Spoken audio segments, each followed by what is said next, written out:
Baik, Assalamualaikum warahmatullahi wabarakatuh, rekan-rekan semuanya. Untuk minggu ini kita akan membahas tentang mitigasi gempa bumi. Jadi teman-teman harus ketahui kalau misalnya kita sudah mendekati dengan minggu ke-9. Jadi setelah video ini saya akan upload satu video lagi yaitu tentang tsunami, di mana kita akan membahas tentang mitigasi pencegahan tsunami. Jadi sama seperti gempa bumi, tsunami ini adalah salah satu aktivitas atau salah satu event di geologi di mana pencegahannya itu tidak memungkinkan buat kita untuk mencegah terjadinya tsunami, tapi memungkinkan bagi kita untuk menanggulangi terjadinya tsunami. Dalam artian, kita bisa meredakan dampak dari tsunami tersebut. Sama seperti yang akan kita bahas pada minggu ini, di mana kita akan membahas tentang gempa bumi. Jadi, teman-teman harus ketahui, pada hari ini kita akan bahas dua gempa bumi. Dalam artian gini, kita akan bahas gempa bumi atau dalam artian gini ya, gempa bumi itu kadang-kadang kita sebut juga dengan sebutan getaran, ya. Getaran disebutkan oleh pergerakan lempeng, di mana itu terjadi secara natural. Manusia tidak ada terlibatan di situ, cuman dampaknya itu ada kepada manusia. Pada satunya lagi kita akan membahas tentang getaran yang disebabkan oleh aktivitas manusia. Tapi getaran itu bisa terjadi karena ini, misal ada truk besar lewat di antara kita, kita bisa merasakan adanya getaran. Bahkan salah satu penilaian atau salah satu penelitian itu penelitian tentang seismik. Gelombang seismik itu bisa bergerak karena adanya getaran. Jadi, tapi kali ini kita akan bahas tentang aktivitas blasting. Saya tidak akan bahas terlalu detail tentang blasting. Saya akan bahas tentang ini aktivitas kenapa blasting itu diwajibkan dan kira-kira di mana aja blasting itu akan dilaksanakan dan kira-kira dampaknya seperti apa sih kepada masyarakat sekitar dan kira-kira di sini apa yang bisa kita lakukan. Tidak detail, tapi saya rasa cukup untuk menjadi pendahuluan buat kita semuanya, ya. Baik, kita mulai kelas kita pada minggu ini yaitu tentang mitigasi gempa bumi. Jadi, kita mulai di pengertian dulu. Gempa bumi adalah getaran atau guncangan yang terjadi di permukaan bumi akibat pelepasan energi dari bawah permukaan secara tiba-tiba yang menciptakan gelombang seismik. Dari pengertian ini aja, teman-teman bisa pahami kalau misalnya secara alami gempa bumi itu bisa disebabkan karena adanya gesekan antara dua lempeng tektonik. Baik itu terjadi gesekan secara surface di permukaan yang menyebabkan adanya sesar datar atau pergerakan secara permukaan di mana pergerakan di bawah permukaan di area subduksi atau di mana kita bisa mendapatkan sebuah sesar naik atau pergerakan secara sesar normal, yaitu pergerakan tensional. Jadi di sini teman-teman bisa ketahui kalau misalnya aktivitas tektonik itu sangat-sangat mempengaruhi akan adanya aktivitas gempa bumi. Dan setiap harinya itu pasti ya terjadi gempa bumi atau goncangan di bumi. Cuman banyak di antaranya itu tidak terasa oleh kita. Nah, selanjutnya juga gempa bumi itu juga bisa disebabkan karena adanya aktivitas vulkanik. Aktivitas vulkanik juga memungkinkan terjadinya getaran. Tapi pastinya getaran yang diciptakan oleh aktivitas vulkanik tidak lebih berbahaya, biasanya ya tidak lebih berbahaya dibandingkan dengan aktivitas atau gempa bumi yang disebabkan oleh pergerakan tektonik. Jadi rata-rata gempa-gempa besar itu hampir semuanya itu disebabkan oleh pergerakan tektonik. Dan di luar itu juga saya ingin mengingatkan kepada teman-teman, aktivitas manusia juga bisa menciptakan sebuah getaran. Nah, getaran-getaran tertentu yang disebabkan oleh aktivitas manusia itu memungkinkan juga terjadinya kerusakan kepada warga di sekitar. Dan di sini juga teman-teman harus pahami kalau misalnya setiap aktivitas yang merusak kepada warga di sekitar itu akan berdampak negatif kepada aktivitas yang kita buat, terutama kalau misalnya aktivitas tersebut ada di lingkungan industri. Maksudnya, aktivitas tersebut harus dilakukan di lingkungan industri. Jadi, sebagai engineers yang harus teman-teman ketahui, salah satu tantangannya itu seperti ini. Bagaimana caranya aktivitas yang kita buat itu bisa terus berjalan dengan secara optimal, tapi dampak kepada warga sekitar itu bisa berkurang. Secara maksimal juga berkurangnya. Tidak mungkin tidak akan bisa dikurangi secara sepenuhnya, tapi tidak ada kerusakan kepada masyarakat. Bagaimana caranya? Industri kita tetap berjalan, tapi dampak kepada masyarakatnya hampir tidak ada. Bagaimana caranya? Itulah salah satu tantangan yang dimiliki oleh engineers. Tidak cuma di teknik geologi, tapi di hampir semua bidang, bukan di hampir semua, malah di semua bidang teknik, semua bidang engineers. Itulah tantangannya. Bagaimana caranya kita mendapatkan hasil yang optimal, tapi dengan risk atau dengan cost yang paling minimal. Jangan lupakan ya kayak gitu ya. Bagaimana caranya kita akan mendapatkan hasil yang paling baik dengan biaya yang paling murah. Itulah tantangan dari engineering. Selanjutnya juga kita bahas di sini frekuensi gempa bumi di suatu wilayah mengacu pada jenis dan ukuran gempa bumi yang alami selama periode waktu. Gempa bumi diukur dengan menggunakan alat seismometer. Jadi kalau kita mau bahas sekilas gini ya teman-teman semuanya ya.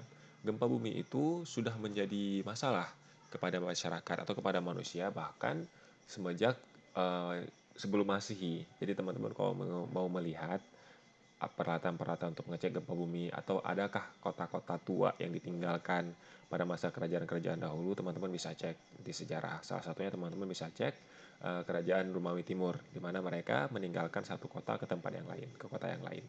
Bisa cek, karena kita nggak bahas itu, nanti teman-teman bisa cek sendirilah. Itu ada, data rekornya itu sudah ada. Jadi gempa bumi ini sudah menjadi masalah kepada khalayak umum, kepada masyarakat dari semenjak dahulu kala. Nah, tadi saya sempat bahas tentang Kerajaan Romawi Timur. Kenapa saya bahas tentang Kerajaan Romawi Timur? Di sini teman-teman bisa ingat ya, kalau misalnya mayoritas di Indonesia kerajaan itu pada masa lampau ya, pada masa dahulu itu gedung-gedung atau istana dan lain sebagainya itu kota yang tempat tinggal di raja-raja dulu itu terbuat dari kayu. Sedangkan di kerajaan-kerajaan Romawi Timur atau kerajaan-kerajaan umumnya di daerah Eropa ya, mereka sudah membangun bangunannya itu terbuat dari batu.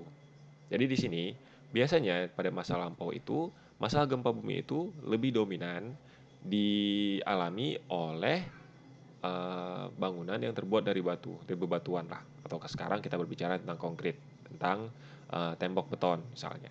Dan di sini nanti akan saya bahas hampir di akhir kelas nanti kita akan bahas kira-kira sifat beton itu seperti apa sih di saat dia itu kita aplikasikan stres.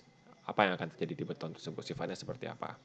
Dia akan kita lihat karena mayoritas saat ini hampir semua gedung itu malah menggunakan beton, tidak menggunakan kayu lagi kan. Jadi nanti akan kita bahas itu lebih detail lagi. Selanjutnya juga biasanya untuk mengukur ukuran dari sebuah gempa bumi itu kita menggunakan skala Richter. Saya rasa teman-teman sudah familiar dengan sebutan dengan skala Richter ya.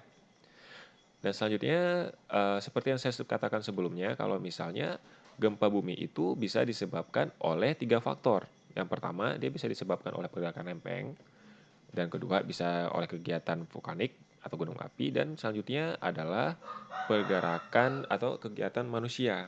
Ada banyak ya, salah satunya itu blasting, kegiatan pengeboman di area tertentu. Jadi blasting ini yang teman-teman harus tahu adalah sebuah aktivitas di mana bahan peledak itu atau bahan eksplosif itu digunakan untuk menghancurkan sebuah batuan. Ini blasting itu sendiri bisa dilakukan di area tambang, normalnya di area tambang. Jadi komoditas tambang yang mau kita ambil di bawah permukaan tanah itu kita blasting dulu, kita ledakan dulu agar proses transportasinya itu lebih mudah. Biasanya di tambang itu biasa terjadi yang namanya blasting. Tapi bukan cuma di area tambang aja, normalnya di area konstruksi juga menggunakan blasting. Karena ada kalanya sebuah batuan itu perlu dipindahkan sehingga blasting adalah salah satu solusi di mana kita bisa memindahkan satu batuan tersebut. Tapi teman-teman harus ingat, blasting itu adalah sebuah aktivitas eksplosif, artinya sebuah aktivitas ledakan. Di saat ada sebuah aktivitas ledakan, maka ekspektasinya akan terjadi getaran. Dan di sini getaran itu bisa menyebabkan keretakan atau bisa menyebabkan atau memiliki sebuah efek samping kepada masyarakat sekitar. Jadi di 3 gambar di sini teman-teman bisa lihat ya, terjadi geretakan di rumah warga yang disebabkan oleh aktivitas blasting. Teman-teman bisa lihat ini disebabkan oleh blasting. Kemudian juga lantainya retak, dindingnya retak, teman-teman bisa lihat di sini. Pastinya di saat kita mau bahas tentang kondisi dinding retak seperti ini atau kondisi lantai retak seperti ini, pasti ada pertanyaan ya. Pastinya ada pertanyaan yang harus kita pertanyakan kepada pemerintah. Kira-kira kenapa sih kira-kira kualitas temboknya seperti apa sih? Kenapa bisa retak? Karena cuma ada blasting doang misalnya. Jadi di sini yang teman-teman harus ketahui, biasanya masyarakat kita, masyarakat Indonesia itu membangun rumah tidak menggunakan perusahaan konstruksi, tapi kita biasanya itu menggunakan tukang, ya.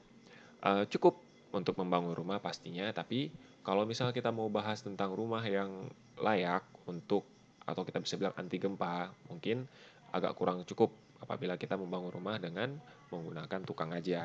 Makanya sekarang itu ada banyak perusahaan-perusahaan konstruksi yang sudah mulai membangun rumah. Tapi kalau misalnya perusahaan konstruksinya pun sekalipun tidak bisa membangun bangunan yang layak atau anti gempa, apalagi kita hidup di wilayah Indonesia, di mana aktivitas lempeng tektonik di Indonesia itu sangat aktif. Dan kita bisa mengatakan kalau misalnya hampir semua wilayah di Indonesia itu memiliki eh, memiliki resiko gempa bumi. Tapi pastinya berbeda. Resiko gempa bumi yang ada di Aceh dengan yang ada di Jawa itu berbeda. Yang ada di Aceh dengan yang ada di Medan itu berbeda. Yang ada di Aceh dengan yang ada di Jawa Timur, yang ada di Jawa Barat itu berbeda. Skala Richter itu kemungkinan besar gempa bumi itu berbeda-beda setiap daerah. Itu artinya kenapa pada saat ini diperlukan banyak data-data geologi. Jadi kita perlu untuk memberikan data geologi kita kepada perusahaan konstruksi atau orang-orang konstruksi di mana mereka bisa membangun bangunannya itu sesuai dengan potensi gempa bumi yang terjadi. Pastinya itu memungkinkan. Tapi kita nggak bahas tentang bangunan secara spesifik ya, karena itu sudah di luar kemampuan kita. Kita biasanya cukup membahas tentang data-datanya aja, yang bangun bangunan tetap teknik sipil, orang-orang konstruksi. Nah, di sini teman-teman bisa lihat ya, ini adalah salah satu masjid di Pidijaya yang roboh. Kalau saya tidak salah ingat, ini terjadi pada tahun 2017. Kalau saya tidak salah ingat waktunya ya. Di sini uh, masjid ini roboh karena terjadinya gempa bumi pastinya. Dan di sini di saat kita teliti ternyata masjid ini dibangun pas di area sesar. Jadi di sini teman-teman harus hindari apabila kita bisa memetakan area sesar, sebisa mungkin hindari pembangunan pas di atas area sesar. Hindari itu karena sesar itu kalau dia masih aktif, dia pasti akan bergerak. Dia sudah pasti akan bergerak, entah itu sesar datar atau apapun jenis sesarnya, dia pasti akan bergerak. Kalau misal di atasnya kita bangun sebuah bangunan, maka tidak heran kalau misal bangunan tersebut roboh. Walaupun konstruksinya sekuat apapun, engineeringnya sekuat apapun, tetap ada potensi robohnya. Bahkan potensi roboh yang paling besar itu ada apabila dibangun di atas area sesar. Biasanya setiap orang yang ingin membangun konstruksi itu mereka menghindari area sesar aktif. Jadi itu alasannya kenapa saya bilang ke teman-teman, coba kalau bisa, kalau memang kita bisa memetakan sebuah area sesar di lingkungan di area tertentu, maka teman-teman hindari bangun bangunan di area tersebut. Dan sebuah konstruksi pemerintah, konstruksi dari untuk perumahan misalnya, untuk menghindari bangunan roboh, menghindari konstruksi yang rusak gara-gara terjadinya gempa bumi, juga sebaiknya menghindari area sesar tersebut. Itu alasannya kenapa data geologi itu sangat penting untuk diaplikasikan di hampir semua area di bumi. Teman-teman bisa lihat di sini ya. Ini ada di Amerika, di San Andreas Fault, di mana pergerakan sesar itu merusak sebuah got di sini ya. Saluran pembuangan. Teman-teman bisa lihat di sini. Yang tadinya baik-baik aja bergeser gara-gara adanya pergerakan sesar. Atau maaf, gara-gara ada pergerakan sesar. Di sini juga teman-teman bisa lihat secara nyata di mana sebuah bangunan atau sebuah konstruksi manusia itu bisa dirusak dengan mudah oleh pergerakan sesar. Ini bisa dideteksi karena mudah terlihat seperti ini. Tapi kalau misalnya coba lihat apabila terjadinya pas di rumah ini, kan kita nggak kelihatan. Karena kalau kelihatan di tanah ini juga nggak kelihatan, susah dideteksinya kan. Jadi, maka itu alasannya kenapa harus hati-hati di saat kita mau membangun sesuatu. Dan perhatikan data-data geologi apabila kita ingin membangun sesuatu. Ini juga salah satu failure dari sebuah, kalau saya tidak salah ini adalah salah satu stadion di Amerika Serikat di San Francisco ya. Di sini juga terjadi, ini bisa terjadi karena gempa bumi pastinya. Tapi saya karena nggak baca, saya cuma lihat ada salah satu failure dari salah satu gedung, saya masukin aja di sini. Nah, apa yang menyebabkan gempa bumi? Maksudnya akibat dari gempa bumi itu? Ada banyak. Salah satunya kita bisa berbicara tentang dampak fisik. Bangunan itu bisa hancur, bisa juga terjadi uh, tanah longsor, kemudian pastinya ada korban jiwa. Permukaan tanahnya menjadi merekat, retak, dan jalan menjadi putus, banjir karena rusaknya tanggul, gempa dasar laut dapat menyebabkan tsunami. Jadi yang saya ingin bahas pada topik kali ini di slide ini yaitu gempa bumi itu memiliki secondary effect. Gempa bumi itu memiliki secondary effect. Jadi gempa bumi itu kan cuma sekedar sebuah getaran, tapi dia memiliki sebuah secondary effect. Biasanya secondary effect ini lebih berbahaya dibandingkan dengan gempa buminya sendiri. Misalnya, kita berbicara tentang gempa bumi, sebuah getaran. biasanya jarang ada korban jiwa atau ada kerugian, cuma di getarannya aja. Tapi kerugian itu didampakkan di saat ada gedung yang roboh akibat getaran pastinya, tapi secondary efeknya gedungnya roboh. Kemudian ada terjadi tsunami misalnya, itu pasti akan membuat sebuah kejadian atau sebuah bencana yang lebih mematikan. Dan juga tanah longsor. Eh, Beberapa kali mungkin kita di saat mengenal dengan tanah longsor, kita berbicara tentang kestabilan tanah, ya. Kadang-kadang salah satu cara untuk mengurangi dampak di tanah longsor ini, dulu kita diminta untuk menanam tumbuhan, etc. etc. Tapi teman-teman harus ingat, tanah longsor itu salah satu secondary effect dari gempa bumi. Jadi gempa bumi ini efeknya tidak cuma gedung yang roboh, tapi dia juga bisa menyebabkan terjadinya tsunami yang sudah teman-teman ketahui, dan dia juga bisa menyebabkan gedung yang roboh, longsor bumi, gempa tanah longsor. Untuk pada topik ini kita akan bahas cukup tentang efek gempa bumi di konstruksi. Jadi bagaimana ujungnya kita topik utamanya kita akan bahas seperti apa sih uh, konstruksi atau beton itu bagaimana sifatnya setelah dia kita aplikasikan stres. Nanti itu adalah salah satu penelitian yang penting di saat kita membahas tentang gempa bumi. Dan salah satunya kita bisa membicarakan tentang dampak sosial. Salah satunya itu kita bisa menimbulkannya sebuah kemiskinan. Kenapa bisa menyebabkan kemiskinan? Pastinya karena masyarakat yang tinggal di area gempa bumi, mereka pasti memiliki harta benda ya, seperti rumah, atau mungkin mereka bekerja di sebuah bangunan yang roboh apabila terjadi gempa bumi. Maka itu bisa menyebabkan kerugian harta benda, seperti mereka bisa kehilangan pekerjaannya karena perusahaannya bangkrut atau perusahaannya tidak bisa beraktivitas sehingga tidak ada pemasukan. Atau yang lebih parahnya lagi, mereka bisa kehilangan rumah, mereka bisa kehilangan tempat tinggal mereka.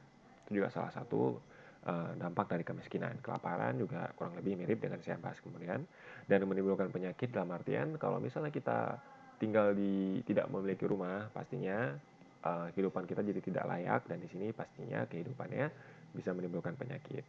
Dan juga apabila pada skala besar bisa terjadinya tsunami dan bisa melumpuhkan kehidupan atau bisa melumpuhkan sebuah pemerintahan apabila gempa bumi itu terjadi sangat besar. Salah satunya teman-teman bisa ingat ya yang terjadi di Aceh pada tahun 2004, gempa buminya kurang lebih sekitar 8,9 skala Richter dan menyebabkan salah satu tsunami yang paling besar di sejarah dunia. Dari sini teman-teman bisa lihat pemerintah Aceh aktivitasnya itu mati total, baik itu aktivitas politik, aktivitas ekonomi, dan lain sebagainya. Jadi itu salah satu dampak yang besar yang bisa disebabkan oleh tsunami. Itu akan kita bahas di video selanjutnya. Nah, di saat kita mau membahas tentang manajemen bencana, pastinya kita tidak cuma membahas tentang bagaimana kita menanggulangi dari saat bencana itu terjadi. Di sini kita harus membahas, karena kita berbicara tentang manajemen, kita membahas tentang aktivitas yang kita perlu lakukan sebelum bencana, saat bencana itu terjadi, dan setelah bencana itu terjadi.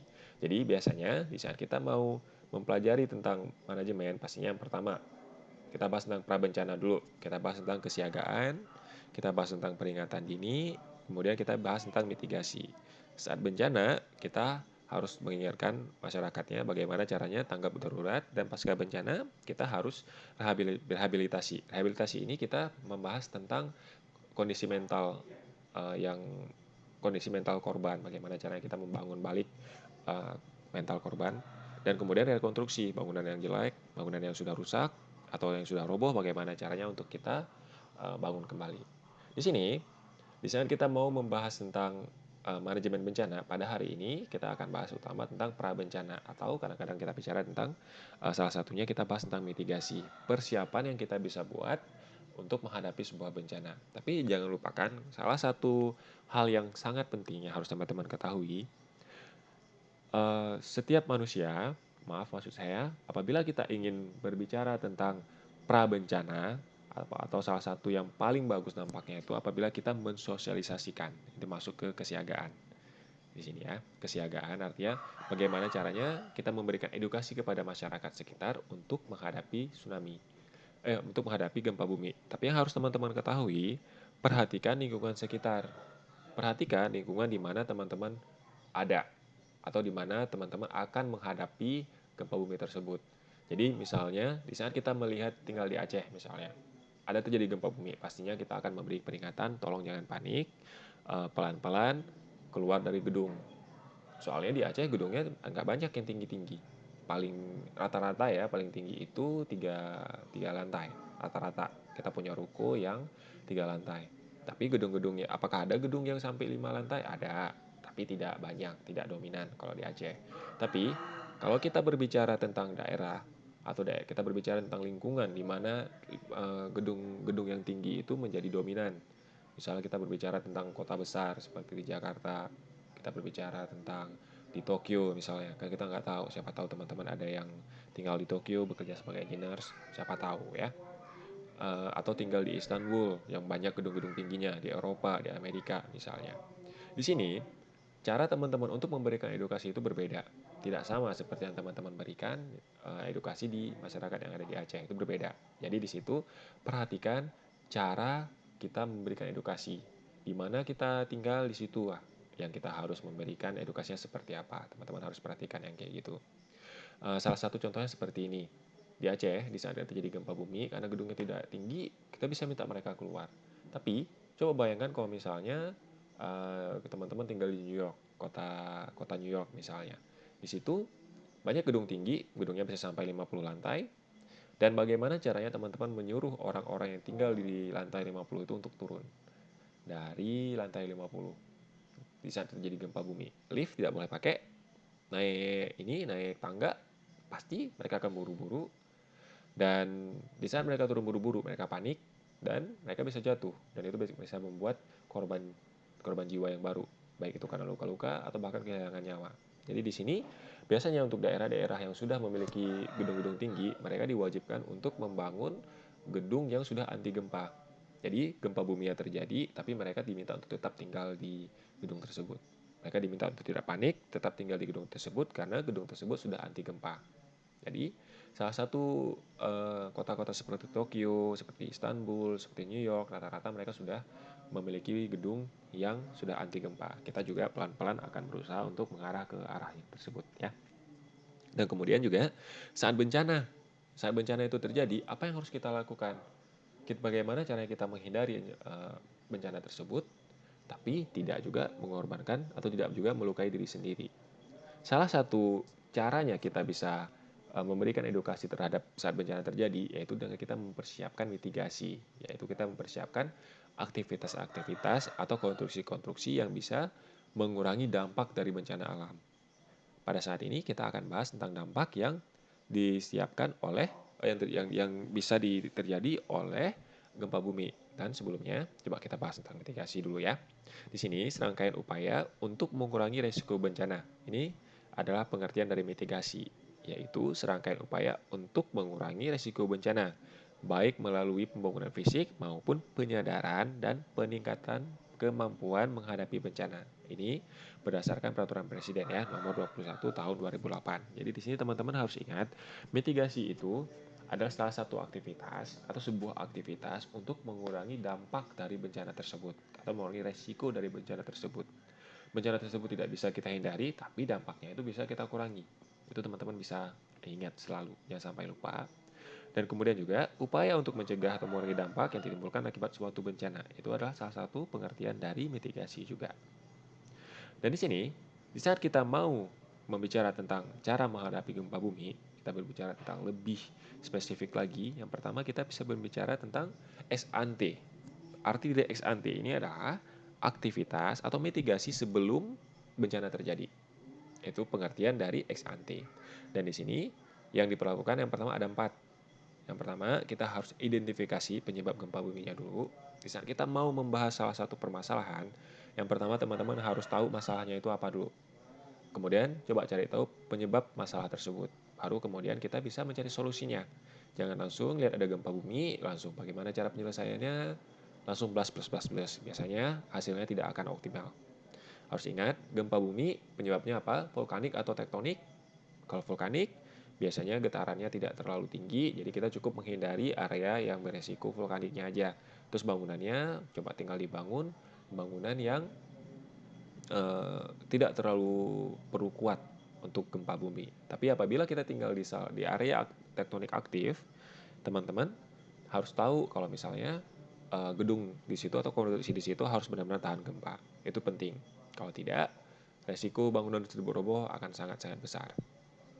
Dan ada kalanya kita tidak bisa membangun bangunan yang tinggi. Kalau misalnya kita bangun bangunan yang tinggi, bisa menyebabkan kemungkinan untuk robohnya bangunan tersebut semakin tinggi. Tapi di saat teknologi seperti sekarang, teknologi modern yang semakin canggih, memungkinkan kita untuk membangun sebuah gedung yang tinggi dengan bangunan yang anti gempa. Tapi strukturnya seperti apa, desainnya seperti apa, itu sudah menjadi tugas dari teknik sipil.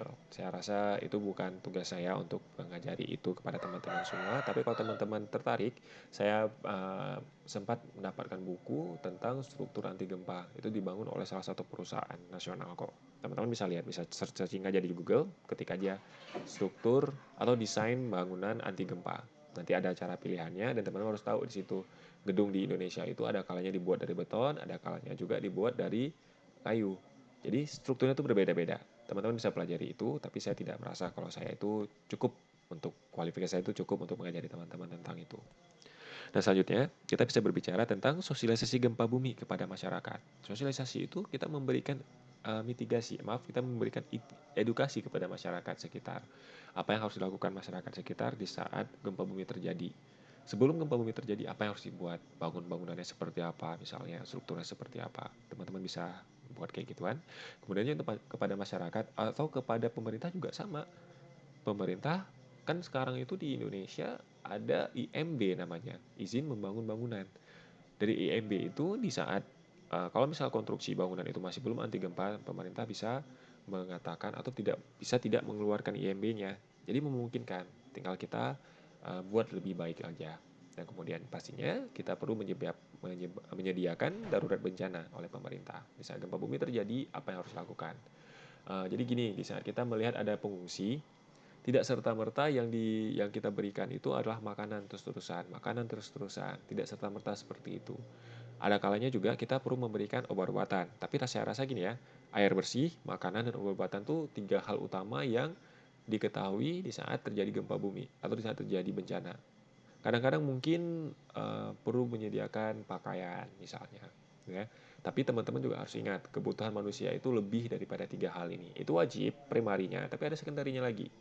Perempuan misalnya, kalau misalnya ada perempuan, perlu menyediakan adanya pembalut. Kalau misalnya ada bayi-bayi, perlu menyediakan adanya pampers, dan lain sebagainya. Itu harus diperhatikan kehidupan orang-orang. Jadi misalnya teman-teman ingin mengurus pengungsi, jangan serta-merta langsung melakukan sesuatu berdasarkan pemikiran kalian, tapi kalian harus lihat kondisi. Kondisinya ada di berapa, apakah pengungsinya itu baru 1 hari, boleh menyediakan yang primari dulu. Tapi kalau sudah 2 hari, 3 hari, 4 hari, 5 hari, seminggu, sebulan, itu harus diperhatikan hal-hal yang lain. Karena kehidupan manusia itu berbeda-beda. Teman-teman harus perhatikan itu ya. Dan selanjutnya juga kita bisa berbicara tentang tanggap darurat, di mana di sini serangkaian kegiatan yang dilakukan dengan segera pada saat kejadian bencana. Jadi biasanya hal-hal yang kayak gini itu lebih banyak dilakukan oleh masyarakat sekitar dulu. Karena di saat bencana terjadi, masyarakat itu yang pertama kali menghadapi seperti apa. Itu artinya kenapa kita perlu memberikan edukasi. Untuk pemerintah, dampak bencana ini biasanya bisa terjadi kalau misalnya seperti bencana kebakaran misalnya. Sudah ada armada pemadam api. Tapi untuk gempa bumi agak sedikit berat untuk tanggap daruratnya. Kita harus memberikan edukasinya dulu kepada masyarakat di sekitar. Nah, untuk mitigasi bencana gempa bumi itu ada yang pertama itu ada yang kita sebut dengan pendekatan teknis, yaitu untuk mengurangi mengurangi risiko bencana. Saya rasa kita sudah bahas di sini, di mana kita bahas tentang desain yang kokoh, dan kemudian juga pemilihan material yang tahan terhadap bencana. Jadi teman-teman harus ingat kalau misalnya setiap material itu memiliki sifat yang berbeda. Apabila kita mengaplikasikan stres, apabila kita mengaplikasikan listrik, kita taruh magnet, dan kita taruh panas, itu berbeda. Jadi biasanya di saat kita mau membangun sebuah bangunan, yang kita cari adalah konstruksi dengan bahan yang ringan tapi memiliki unsur yang kuat. Jadi teman-teman bisa lihat salah satu contohnya Jangan kita bahas tentang konstruksi dulu, konstruksi rumah atau bangunan. Teman-teman bisa lihat kalau misalnya sekarang itu sudah tren yang disebutkan dengan carbon fiber. Jadi ada sepeda, ada pesawat, ada motor, ada mobil yang menggunakan carbon fiber. Carbon fiber itu sifatnya dia itu ringan, tapi dia lebih kuat dari baja. Jadi itu alasannya kenapa carbon fiber itu banyak diminati. Tapi apakah ada kekurangannya? Jawaban pasti ada. Untuk gedung juga sama. Kita perlu memilih sebisa mungkin tolong pilih material yang ringan beratnya, tapi memiliki kekuatan yang besar. Jangan pilih yang berat, tapi pilih yang ringan beratnya, tapi memiliki kekuatan yang besar. Mudah untuk kita cari material yang berat dan kuat, tapi agak susah apabila kita harus cari material yang ringan, tapi juga memiliki kekuatan yang mungkin bahkan lebih kuat dari material yang berat tersebut. Di sini teman-teman harus mempelajari lebih dalam tentang mitigasi ini. Jadi kita nggak bahas itu pada hari ini. Selanjutnya juga kita bisa membahas tentang pendekatan pada manusia. Pendekatan manusia ini lebih ke memberikan edukasi kepada manusia tersebut. Dan di sini ada pendekatan secara administratif. Contohnya di sini kita penyusunan tata ruang dan tata lahan yang memperhitungkan aspek risiko bencana. Ini salah satu yang saya sebutkan dengan IMB barusan. Izin membangun bangunan, itu masuk ke bagian administratif. Dan di sini juga kita bisa berbicara tentang sistem perizinannya IMB terbukti dan kemudian mengembangkan program pembinaan dan pelatihan bencana di seluruh tingkat masyarakat dan lembaga pendidikan, kemudian menyiapkan prosedur tanggap darurat dan organisasi tanggap darurat di setiap organisasi termasuk pemerintah, industri berisiko tinggi. Dan di sini juga lebih ke segala sesuatu yang dilakukan oleh pemerintahan sih kalau misalnya kita berbicara tentang pendekatan administratif. Ini apabila teman-teman nanti perlu melakukan ini kalau teman-teman bekerja di Badan Penanggulangan Bencana ya, BPNB kalau saya tidak salah namanya. Teman-teman bisa cek di situ nanti. Kalau misalnya nanti udah lulus mau ngelamar pekerjaan salah satu di bidang pemerintah, ya teman-teman bisa daftar di dinas yang menanggulangi tentang bencana. Kalau untuk geologi ya, tapi itu bukan satu-satunya pekerjaan geologis, harus diingat. Ada banyak sektor-sektor yang teman-teman bisa daftar nantinya apabila teman-teman ingin menjadi seorang pekerja. Ya. Dan di sini juga ada kalanya kita berbicara tentang pendekatan kultural, yaitu ada tanggapan bencana. Jadi di sini ada kalanya orang, terutama di masyarakat kita ya, kita mengatakan apabila terjadi sebuah bencana maka itu adalah pemberian Tuhan. Itu benar, saya tidak memungkiri itu, tapi harus diingati setiap kali kita mendapatkan sebuah bencana, kita harus berusaha semaksimal mungkin untuk tetap hidup, untuk melindungi diri kita dan juga untuk melindungi uh, harta kita dan juga keluarga kita. Itu yang saya yakini. Dan di sini juga pemerintah juga wajib untuk menyadari, memberikan edukasi kepada masyarakat di sekitar. Jadi di saat kita memiliki sebuah negara berkembang seperti Indonesia, ada kalanya ada masyarakat yang edukasinya tinggi, ada kalanya masyarakat yang edukasinya rendah. Ada masyarakat yang ekonominya tinggi, ada masyarakat yang ekonominya rendah. Pastinya itu biasa terjadi di negara berkembang. Dan di sini tugas kita tergantung kita itu sebagai apa dulu. Apabila kita sebagai pemerintah, sudah wajib bagi kita untuk memberikan edukasi kepada masyarakat umum, baik itu yang memiliki edukasi tinggi atau memiliki edukasi yang rendah, untuk memberikan bagaimana caranya untuk menghadapi sebuah bencana. Kita bisa lihat ya, hampir sepanjang tahun kita memiliki bencana.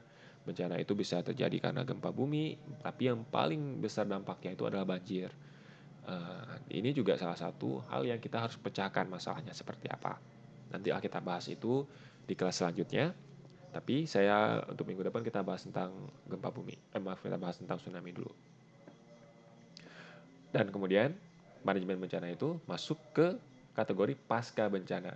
Di saat bencana terjadi, kita tidak cuma menghadapi bencananya aja, kemudian di saat bencana itu sudah terjadi, memberikan uh, tanggap darurat, dan sekarang pasca bencana, rehabilitasinya dulu. Kita perlu untuk memulihkan mental masyarakat. Baik itu yang pertama kita bisa memulihkannya itu dari segi pelayanan publik atau masyarakat sampai tidak memadai pada pasca bencana untuk normalisasi. Selanjutnya juga kita bisa berbicara tentang rekonstruksi, pembangunan kembali. Gedung-gedung yang sudah roboh kita bangun kembali, ya.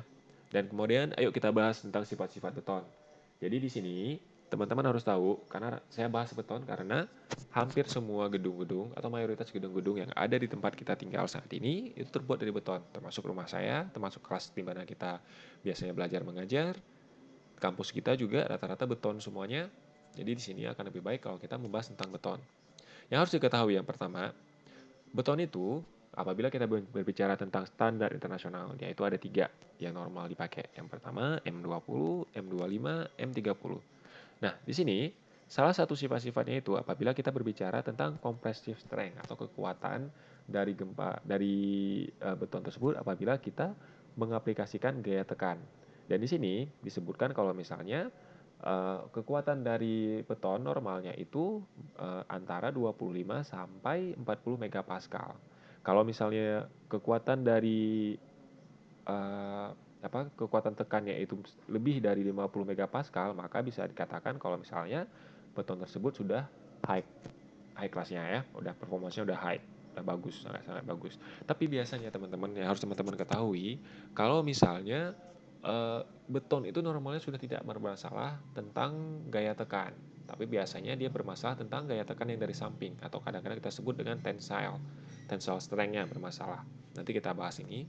Dan di sini juga saya bahas dulu di saat kita membahas tentang characteristic strength-nya seperti apa tentang beton, kita bisa membahas tentang yang pertama, kita bahas tentang kompresif, kita bisa membahas tentang tensile, dan kita bisa membahas tentang durability-nya, creep, shrinkage, dan lain sebagainya. Unit weight, modular ratio, dan portion ratio. Dan di sini saya akan bahas di 2 karakteristik aja. Yang pertama saya akan bahas tentang compressive strength-nya, yang kedua saya akan bahas tentang tensile strength-nya. Jadi teman-teman bisa lihat ya, ini salah satu tes untuk tensile.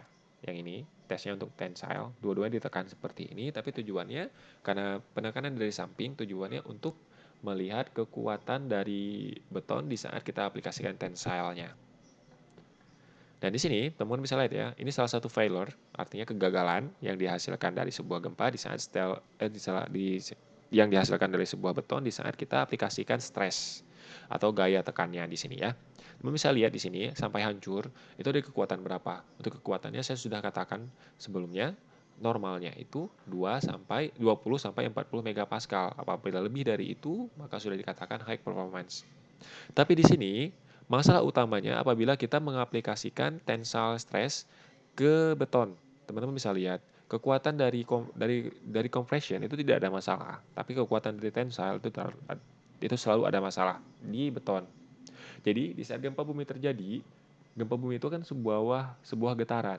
Jadi gaya yang diaplikasikan dari getaran itu tidak normalnya bukan gaya karena dia bergoyang ya, karena gedung itu bergoyang, maka di sebuah gedung biasanya gaya yang diaplikasikan di saat tidak terjadi apa-apa yaitu adalah compressive strength atau gaya tekan. Tapi di saat terjadi sebuah gempa bumi, maka gaya tersebut bisa berubah menjadi tensile walaupun kemiringannya itu tidak terlalu tinggi, cuma 89, cuma 88 derajat untuk kemiringan dari tensilenya itu menyebabkan gedung tersebut roboh. Jadi salah satu sifat dari beton itu, beton yang biasa ya, yang tanpa ada campuran apa-apa, itu mereka kuat secara kompresif, tapi lemah secara tensile. Nah, jadi salah satu engineers, baik itu di material science, di teknik sipil, geologis juga, engineering geologis atau geological teknik juga sama. Kita mencari cara bagaimana caranya untuk meningkatkan sifat-sifat beton tersebut. Sehingga kita bisa menyiapkan sebuah bangunan anti gempa. Sebelum kita desain, kita harus memilih materialnya dulu, bagaimana material itu bisa cukup kuat untuk sehingga material itu cukup kuat untuk menahan terjadinya gempa sehingga dia tidak roboh. Jadi bisa lihat ya, ini salah satu tes untuk tensile juga. Dan ini tes untuk tensile juga. Bedanya apa? Kalau ini ditekan, ini ditarik. Teman-teman bisa lihat ya, ada 2, ini ditarik tinggal copot 2 bijinya. Kita lihat dari sini berapa sih kekuatannya. Dan kemudian bagaimana cara yang meningkatkan. Salah satu caranya itu adalah dengan mengaplikasikan sebuah beam.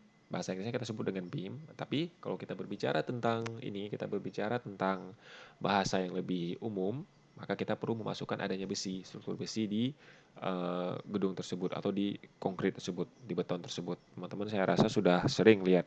Sekarang di saat ada pembangunan, di situ banyak yang sudah mulai memasukkan adanya besi di area di beton tersebut. Ingat, tujuannya itu untuk meningkatkan tensile strength-nya, tujuan utamanya. Untuk meningkatkan gaya tensile-nya, gaya tensile strength-nya. Jadi teman-teman harus ingat yang itu. Jangan cuman di saat kita lihat ada orang bangun kita ikutan bangun, tapi kita nggak tahu tujuannya untuk apa. Di saat teman-teman sudah lulus nanti, harus ingat, apapun aktivitas yang kalian buat, kalian harus tahu apa yang kalian lakukan itu. Karena kalian harus bisa mempertanggungjawabkan aktivitas tersebut. Seorang profesional itu harus bisa mempertanggungjawabkan setiap kegiatan yang dia lakukan. Dan selanjutnya juga teman-teman bisa lihat, tergantung dari tujuan dari sebuah pembangunan tersebut, ada kalanya kita buatnya itu ini, beamnya seperti ini, ada kalanya juga harus di lantai, misalnya bangunan itu lantai 2 atau asetra, dan lain sebagainya. Saya rasa saya tidak memiliki kualifikasi untuk berbicara tentang desain, saya tidak memiliki kualifikasi untuk berbicara tentang ini kenapa bisa bentuknya seperti ini. Jadi kualifikasi ini lebih banyak kita bahas di bidang teknik sipil biasanya atau di saat kita membahas tentang material science. Jadi pada saat ini teman-teman harus ketahui kalau misalnya setiap kita ingin membangun sebuah konstruksi, terutama bangunan anti gempa, kita harus memperhatikan desainnya sudah pasti, tapi tidak cuma desainnya aja, tapi juga kita perlu untuk memilih material yang cocok. Dan kemudian bagaimana caranya kita bisa menciptakan sebuah material yang cocok tersebut. Dan jangan lupakan di saat kita mau membahas tentang segala sesuatu yang berhubungan dengan tanah atau dengan bumi, jangan lupa data geologi itu sangat penting. Jadi teman-teman, apapun yang kalian pelajari pada masa sekarang, sebisa mungkin kalian aplikasikan di kehidupan kalian. Termasuk kehidupan kalian sekarang dan juga kehidupan kalian di masa depan. Sebagai penutup, jangan lupa saya juga tadi berjanji ke kalian untuk membahas tentang blasting. Jangan lupa, blasting tersebut adalah salah satu aktivitas peledakan yang biasanya dilakukan di area tambang dan juga area konstruksi. Tapi lebih banyak di Indonesia ya, saya rasa lebih banyak digunakan di area tambang. Tujuannya untuk meruntuhkan atau menghancurkan batuan di sekitar tambang tersebut sehingga bisa ditransportasi dengan cara yang lebih mudah. Teman-teman bisa lihat ya, ini batuannya hancur karena aktivitas blasting. Dan kadang-kadang blasting itu juga dilakukan tidak cuma di permukaan atau kadang-kadang juga dilakukan di bawah tanah langsung. Di sini harus diperhatikan jenis batuan tersebut. Kondisi batuannya seperti apa, rock stability-nya seperti apa, jenis batuannya apa, slope-nya apa. Ada banyak pertimbangan yang harus dilakukan di saat kita ingin melakukan blasting. Tapi di sini blasting yang kita bahas adalah blasting yang bisa berdampak ke masyarakat sekitar. Jangan lupa blasting itu ada sebuah ledakan sehingga bisa menyebabkan terjadinya sebuah getaran. Getaran tersebut bisa merusak bangunan, bisa merusak rumah warga. Di awal-awal slide tadi saya sudah tunjukkan pada teman-teman juga. Jadi di sini teman-teman harus ingat ada banyak teknik yang bisa dilakukan di saat kita mau membahas tentang blasting. Salah satu tekniknya itu kita bisa menaruh jarak blasting itu daerah eksplosif itu jauh, tidak terlalu dekat, sehingga kita bisa menghasilkan hasil yang lebih maksimal. Ini biasanya lebih dibahas di teknik penambangan atau teknik pertambangan biasanya lebih banyak membahas tentang blasting. Untuk kita biasanya kita cukup untuk memberikan data aja kepada teknik pertambangan apabila mereka mau nambang, teknik sipil apabila mereka mau membangun konstruksi. Khusus untuk pertambangan, data kestabilan dari batuan tersebut sangat penting untuk kita bahas karena kita perlu memberikan data tersebut sehingga mereka bisa melakukan aktivitas mereka. Jadi, tambang sangat memiliki keterikatan dengan geologis. Tidak cuma di eksplorasinya aja, tapi juga di geologi tekniknya. Karena kita perlu memberikan informasi kepada mereka. Baik teman-teman, sekian dari saya. Lebih dan kurang saya minta maaf. Assalamualaikum warahmatullahi wabarakatuh.